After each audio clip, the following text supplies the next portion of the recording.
Alright, well, maybe that's interesting to me. Trying all these new fancy settings to try to make everything more copacetic and build for your life of joy. Um, da da da da da da. The Jerry Springer Experience. I've been watching this guy, Alien Underhill, on YouTube. He's this Slab City character who will take dabs on camera many times, but now he's down on the pipe status. He's lost some of his cred in the financial sphere, but he's got all these plants. It's one of the coolest things about his videos is he's gonna cruise his desert, barren wasteland with broken cars and garbage and odd installations, and all these little ganja plants hiding in the midst. So it's fun. You watch his videos, it's an adventure, it's not boring. We all watch videos on YouTube. We all subscribe to the ones that give us the juice that we want. I like how Elon Musk put it. They have a limbic resonance, so your parasympathetic nervous system gets, gives you the dopamine or the serotonin or the exhilaration, the rush, makes you feel good and inspired. Like the whole thing where people like me watch inspiration videos, but don't really do anything about it. And just like cruise. Like, oh yeah, I watched my Buddhist Zen good video, but I didn't do anything with that. And like Justin Bieber got famous for being like a street performer. I mean, so what I really wanted to talk about today had to do with the power of making money through. I should talk about my whole investment stack, which is probably really interesting to you. But if I could give you the quickest synopsis, you, like a farmer, planted a bunch of varieties of stocks. You have maybe a macro perspective, such as e-commerce and software as a service, SaaS stocks are going to do well in this post-coronavirus universe that we're living in, where we are transforming more in a more accelerated fashion to internet trends. Um, so I like that idea. But okay, so you're a farmer, you buy a little bit, kind of drip feeding, buying in, and you use a hedge fund tactic, which is very valuable to pump the brakes by buying the IWO, the IWO, which is the Russell, which is an index of like um, growing companies, fast growing companies that are small. They're not the Fortune 500.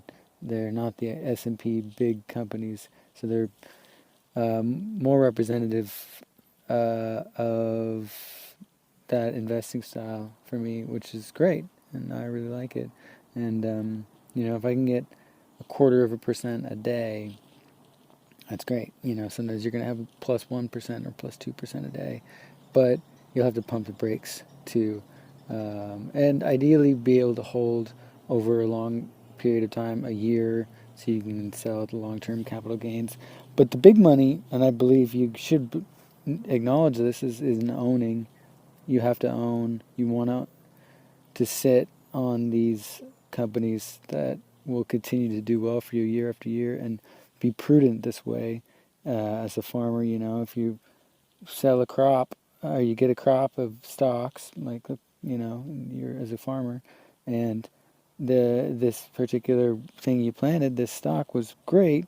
Well, maybe you should plant it again and sell it next year, or like as a farmer mentality would be with beets or carrots, as akin to stocks.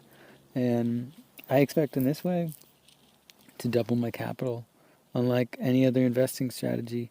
And this is the only way to do it, some people believe. Um, Reliably, for me, I completely would agree with that. Reliably. I mean, there's many ways to do it, but not as reliable.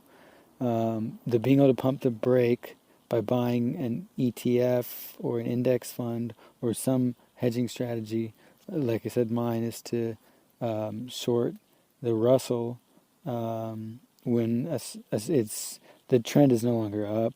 The dips are not being bought. Maybe a moving average signal is telling me as a lagging indicator that the trend is now down.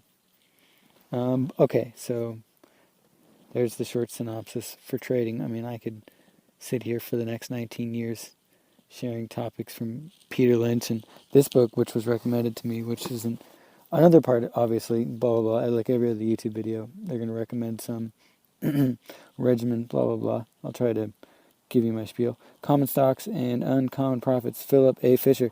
This guy's great. My favorite is Walking, Working, and Worrying. So he's this investor, old school investor guy, and Warren Buffett's all like, yo, he's a big dog. Listen to Philip. I met this guy, and you probably can't read that, but it says, this is Warren Buffett. I sought out Phil Fisher after reading his Common Stocks and Uncommon Profits, this book. When I met him, I was impressed by the man as by his ideas. A thorough understanding of the business obtained by using Phil's techniques enables one to make intelligent investment commitments. So one of the techniques is scuttlebutt. And scuttlebutt, made up word, I think, which just means you're going to do your due diligence. And that's the modern parlance of scuttlebutt, and he has a method in here for that. It's a worthy read just for the inspiration, which I'm sure many other investors have, inspiration. A winning strategy, though, is very, very sought after, but don't do options like Wall Street bets. Sow seeds, a little bit at a time. Don't blow your capital, start small. Try things out, and if the stock doesn't work, and so that your variety of stocks will, on net, slowly return a positive average. So you're not overly dependent on any one of your bets. And it's just diversification. I'll go into all this more, but what I wanted to talk about, 7 minutes 14 seconds. Read Elon Musk tweet. No, sorry, tangent. Must be high. You have a house, you pay rent, $900 a month rent to survive, and maybe you pay $500. But between that range, one rich tactic or smart person or Kiyosaki tactic would be to think of it in years. So if you make $3,000 a month, you spend $500 in rent. What's that? A sixth, I think. So. And a year, 3,000 will give you 36,000. So maybe you're making 40, but after taxes you get 36. And of that, you will pay the 500 a month, coming out to 6,000. So that'll chop out 6,000 out of your 3,000%, or 36,000. 6,000 is not gone. So you're spending a chunk of that year, the month, boom, taxes, right? So you have to get out of this income approach, income tax, heinous crime against your finances. Second, and fatal blow being housing costs.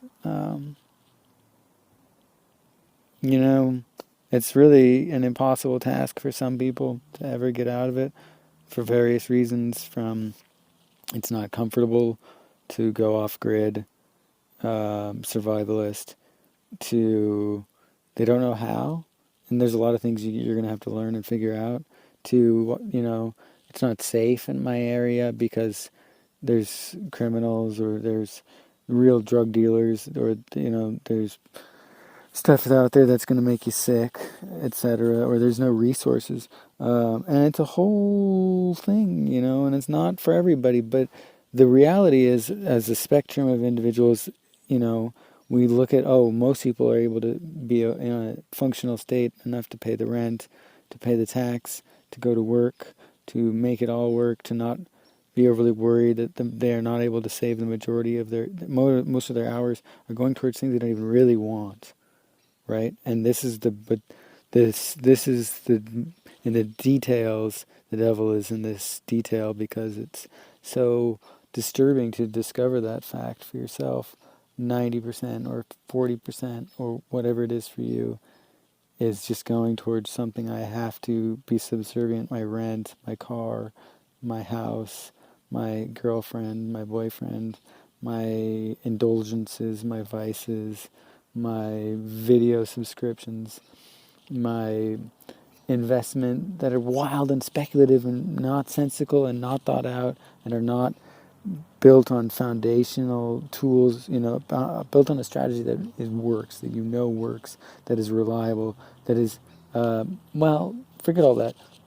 A strategy that will preserve your capital. Period.